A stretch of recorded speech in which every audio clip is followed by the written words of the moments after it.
Welcome to Talking Giants player profiles and projections, brought to you by Captain Morgan. And today we're looking at Jalin Hyatt and Tyler Nubin. First up, Jalin Hyatt, 22 years old, will be 23 by the end of September. 6 foot, 185 pounds. Was a 2023 third-round pick that Joe Schoen traded up for and was willing to take in the second if John Michael Schmitz had already been drafted. As a rookie, had 23 catches, 373 yards, 0 touchdowns on a 57% catch rate. Led the team in yards per catch at 16.1. Was 8th in yards per catch in the NFL. He was simply a deep pass or bust player his rookie year, Justin. And he's going to be asked to be in a much bigger role this season. But I think the expectation for Jalin Hyatt heading into last year was, all right, we know that you're a little bit of a developmental player, but if you're going to own one thing, man, and own it, then be a deep weapon. And obviously circumstances of the Giants' offensive line and then even inconsistent quarterback play at times kind of limited what I think could have been obviously a better rookie year. But, man, was he a deep weapon and mission accomplished there for rookie year Jalin Hyatt. Yeah, and he was it was very noticeable, but it's just he's got to get so much better at a lot of part of his games to become the player that they wanted him to be. But he wasn't just a deep threat. He was a really, really good deep threat, right? Yes. He had the highest average depth of the target in the NFL at 20.7 yards. 45% of his targets were 20-plus yards, which was second highest in the NFL.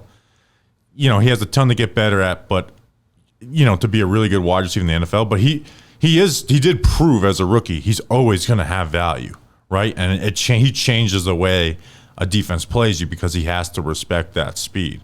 Right, but the things that he needs to get better, and we'll go through everything, but one, the releases are tough, right? And he just can't deal with press, and he just got bullied way too often when he's in press coverage, which means he would release the wrong way. He had some drops, and he was just someone who basically lived off of 3 games last year, right? I have this: 4 games with 0 targets, 7 games with 0 yards, 11 games with 10 or less yards, and 73% of his total yards, 273 of them, a lot of 73. Here, let me read this. 273 of his 373 yards came in 3 games, 73% of his total yards. So maybe bet on number 73 or something. And those 3 games were the Cardinals game, the Jets game, the Cardinals, the Commanders, and the Patriots game. Right, so with 3 different, it was with all 3 different quarterbacks. It wasn't this quarterback really used him and this one didn't. No, it was each quarterback got one big game out of him. The only Daniel Jones completion of 20-plus yards over the middle of the field was against the Arizona Cardinals. Jalin Hyatt. So, and they even tried to get him in the vault as a yak game, as a threat with shallow cross, but even stuff like that. He had one nice one versus the Patriots, and then versus the Rams, they run shallow cross on, 3rd and 3, and he runs it at 2 yards of depth, and he doesn't get the first down. Right, so and that type of stuff matters. So there's just so much nuance to the game that he needs to get better at. But he also, to his credit, yards were left on the field by quarterbacks last year. Yep. He's going to need a quarterback who just trusts leverage, right? Because he's not someone that you throw to when he's open. You have to throw it to him and trust that he's going to get open because he is that fast.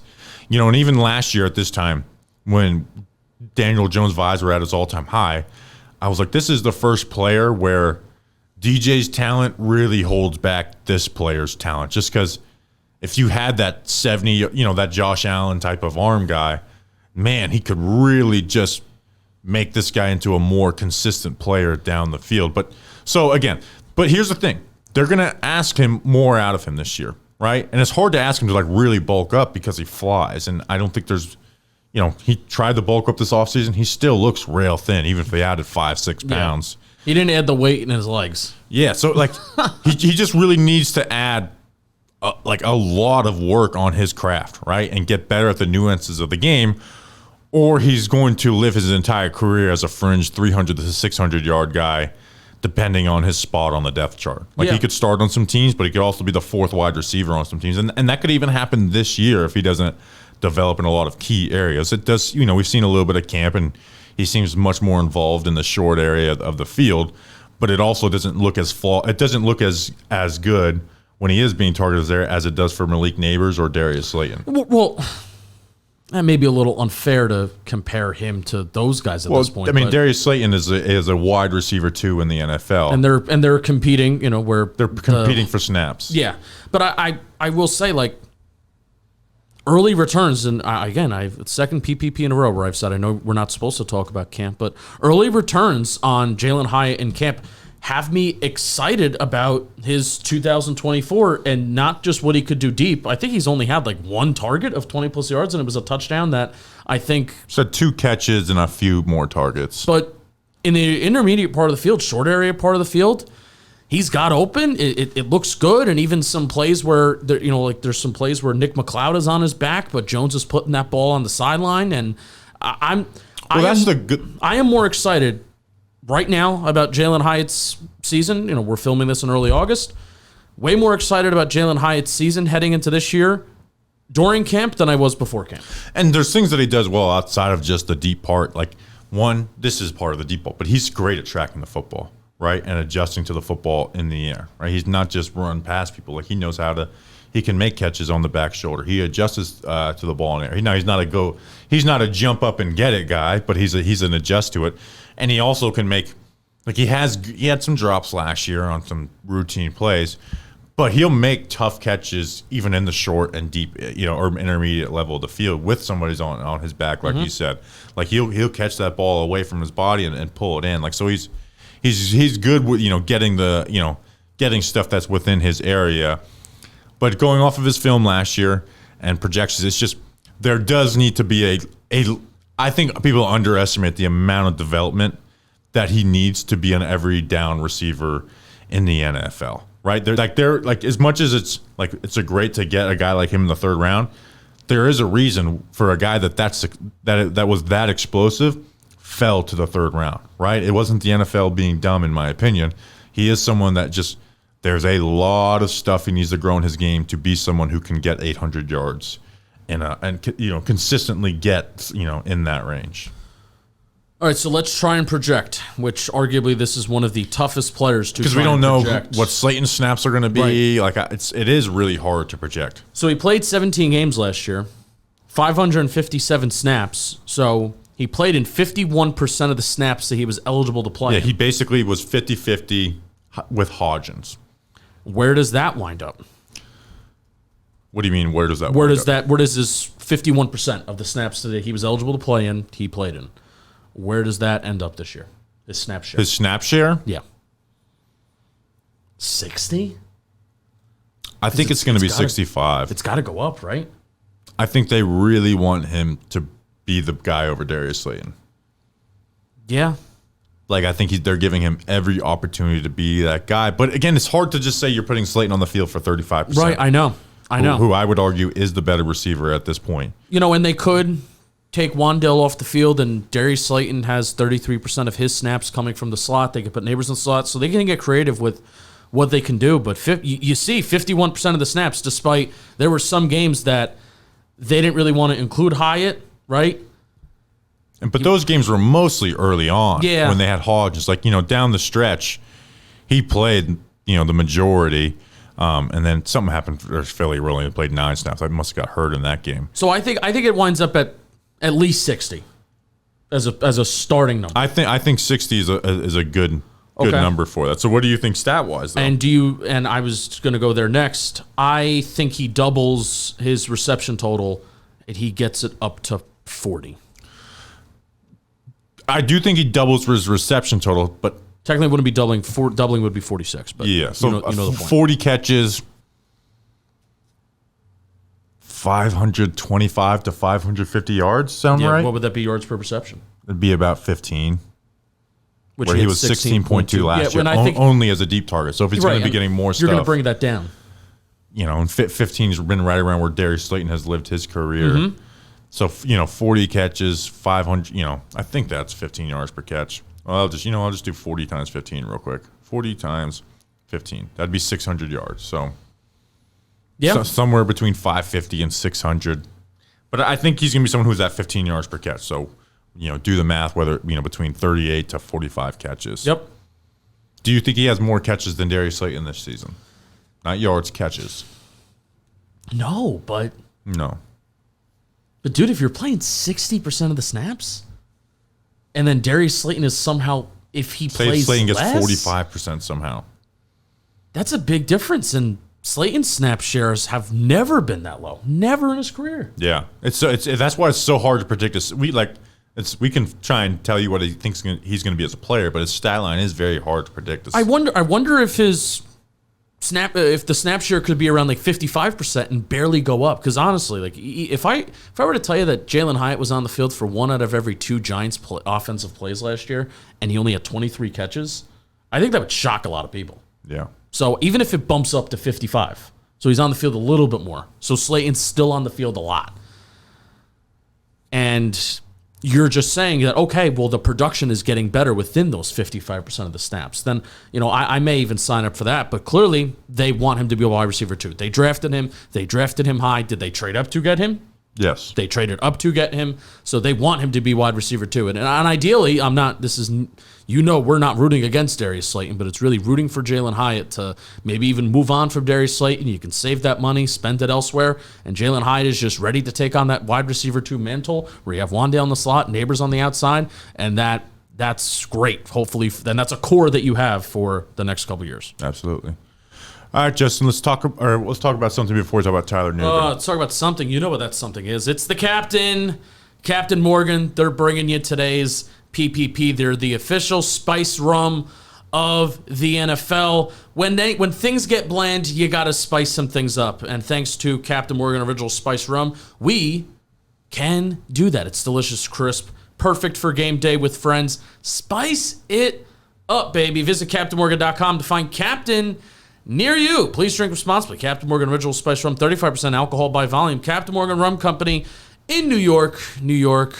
Thank you to Captain Morgan for sponsoring these PPPs. And Bobby Skinner, I'd be glad you did. You'll be glad you did. Now let's talk about Tyler Nubin. Giants' second round pick, 47th overall, 23 years old in this most recent draft. Safety out of Minnesota, 6'1", 199 pounds, 32-inch arms. We'll talk about a bunch of stuff, but he is just such an intelligent player mixed with versatility, which is huge for this defense, right? Like he's a perfect fit for this defense. He's just someone, when you watch him play, it's just so obvious to see how much he studies film. Bobby, I have high expectations for Tyler Nubin year 1, and I'm talking like, Antoine Winfield's level of expectations that this guy. I feel like that's a little too high for him. I feel it. I do feel it, though. Especially since Antoine Winfield with Todd Bowles and that scheme is more of like a, hey, I'm going to line you up everywhere, and maybe you can get tackles for loss and sacks and be a blitzer. Tyler Nubin is not going to be that, but I do think Shane Bowen is going to put him in opportunities to make plays on the football and to get interceptions, pass deflections. And with how smart of a player that Tyler Nubin is, I'm not worried that he is not going to work hard and not going to prepare for any opponent that he sees and trying to read quarterbacks like a book as well as he can. I have high expectations for Tyler Nubin to be a leader on this team and to be a playmaker. Yeah, and I think they're going to give him the role to do that, right? One, just because of the nature of this defense, but because how much they like him. Like, they're going to put him in those situations. Like, again, he's just, like, he studies QB's ticks and giveaways and plays them, right? And I think that is really something that can set you apart at the safety position. It's not just about playing your zone and playing it fast. Like, he understands what offenses are doing.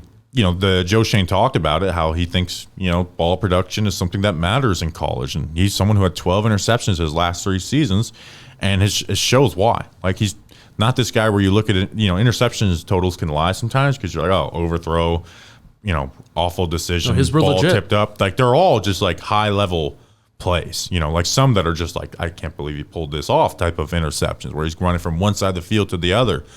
And again, he's versatile, right? His off-man coverage is very good. Like, go watch him versus Colston Loveland, who's like maybe the top tight end coming in the next class for Michigan. Like, he manned him up really good, and then he plays his run fits perfectly in the box. He shoots gaps. He's not the reason why. To me, the only reason why he's not like wasn't a first round safety is, one, because safety's not valued as much in the first round, and 2, he just doesn't have that all world athleticism that puts him in that range. Right, but as we've learned through our draft work the last couple years, Safety is a mind position, not total speed 40-time position. yeah, I mean, first of all, if anything, I've come up with the idea and the conclusion that safeties are just slower corners that can't cover as well. That's my overall conclusion, because everybody talks about, this safety has a slow 40 time, this safety has a slow 40 time. Well, you know what? If they had a fast 40 time, I think they would be a cornerback. That's and we've gone opinion. through it with those slow 40-time safeties. Justin almost, and he didn't do the 40 this year, but I can pull up some stuff. Like, we look at the best safeties in every class, and they're like almost exclusively like bad 40-time safeties, where there's like, do they have the athleticism to play the position? It's because safety is the ultimate. It's not about how fast you run; it's about how fast you play. Yeah, because it's processing. It's a position where if you're half a second late, you give up a touchdown. If you're half a second early, you get an interception. Yeah, and that's going to be your brain, not necessarily your legs. So it's like you have to see what's going on in front of you, process it quickly, and then make the move that you're going to do. But like, again, he's got really good bursts when he does trigger downhill, and one thing that I love that he does is a lot of safeties will play to the quarterback's eyes and read their eyes, which is what you should do. That's what you're taught at safety. But he will, in a sense, like, see what the route is. The route is that the receiver is running, or tight end. He'll make you think it's open. And he will drift away from the quarterback's eyes at times, trying to like trigger him to throw that and then try and pounce and make a play on it. Like, so again, he's patient and responsive, like, in his responsibility reading plays, while not getting over aggressive, cutting stuff off, right? Where some other like ball production safeties, they can be over aggressive and get out of place. Nubin is very rarely out of place. Yeah, and here's some stats on him if that's your jazz, if that's your thing. 20% forced incompletion rate and a career 32% completion rate allowed. Hello. 98th percentile in forced incompletion rate. And this one stat is brought to you by Doug Analytics. 77 zone coverage snaps per reception allowed. That was first in this year's class. 5, 4, and 3 interceptions the last 3 years, and he got his final interception in his final home game and set a school record. And yeah, there's been some good safeties that have come out of the University of Minnesota. And he also had 5, 7, and 9 pass deflections the last 3 seasons as well. Bobby Skinner. Ball production. Yeah, he's gotten that consistent ball production. And honestly, he was someone that probably would have went in the same range if he went out the year before for Minnesota. And again, we talk about the interceptions and the ball production. He's like really physical in the run game, right? And when the gaps are there, he's going to shoot them and play down. And that's why I think he's such a good fit for this defense, because it's going to ask you to play deep, play nickel, play in the box, but also like be smart in it, right? Where it's like, there's some defenses where it's like, yeah, we want you to be versatile. We want you to play all 3 spots. But when you're in that spot, this is your responsibility and go. This one is like, okay, to the motion, you're rotating back up. Like, you're going to be rotating between positions pre and post snap. And Nubin's shown that he's been able to do it. Now, it's a lot to put on the plate of a rookie safety, right? So I do think there's going to be times where he's out of place this year, because it's a lot of responsibility. But I also think he's going to lead the team in interceptions at the end of the day as well. I 100% expect that. What's really interesting to note too is you saw some of these safeties that have been drafted in years past. Xavier McKinney, like I'm excited for Tyler Nubin in year 1, but even more excited for year 2, because you saw Xavier McKinney in year 2 kind of break out a little bit, and Kevin Byard. Year 2, it was really his like big breakout year as well. And Kevin Byard under Tennessee with Shane Bowen and that previous system. So excited for what Tyler Nubin could do year 1. Obviously, you do have to temper some expectations during his rookie year, but even more excited for what he can do in year 2 as well, because I think he's going to take even more of like a step up. But excited to see regardless what he's going to do this year. Absolutely. All right, that's the player profile and projection. We will see you guys tomorrow. Until then, let's go Big Blue.